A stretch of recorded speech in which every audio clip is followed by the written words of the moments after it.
We've spent several months flying the Hover Air X1 Pro Max, and I want to tell you the top 5 things that I like about it. For those of you who like negative stuff, I made a video explaining the top 5 things that I don't like about this drone.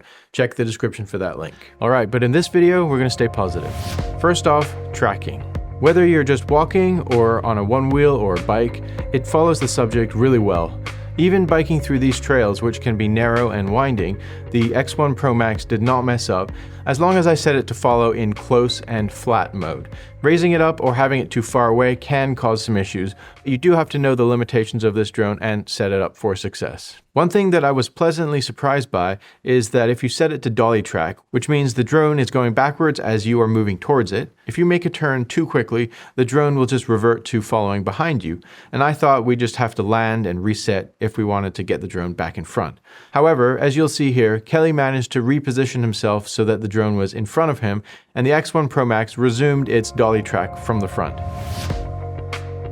Considering this drone is very compact and does a lot of things, the quality of the footage is actually really good. It tends to be a little bit vibrant, but you have the option to record in a flat profile or HDR, or just tweak the default settings.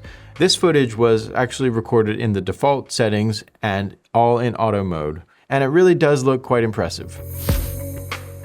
Now, as you saw from those last few clips, the X1 Pro Max can be flown like a regular camera drone. It's a little bit tricky to get used to the sensitivity of the sticks, but in the control settings within the manual control section, you can adjust the gimbal tilt, the braking, and the yaw sensitivity.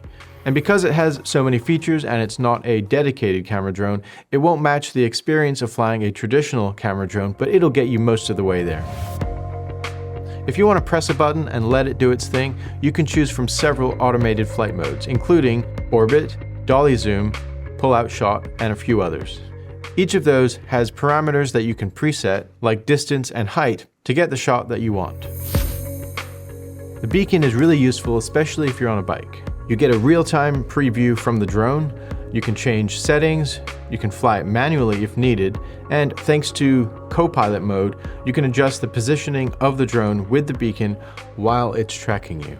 Also, a nice little bonus, the beacon does have a mic which records audio while you're recording the video. The usability of this is questionable, but it's nice to have a reference track if you want to line up a secondary mic with the drone footage. This is an example of audio recorded on the beacon versus audio recording on my 360 mic.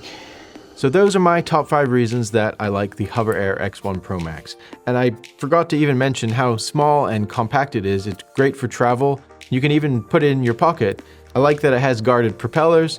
There are many more reasons that this is a great drone, but I have a feeling that somebody wants to tell you 5 things that he doesn't like about this drone. If you want to watch that video, check the description. Thanks for watching Ready Set Drone. See you next time.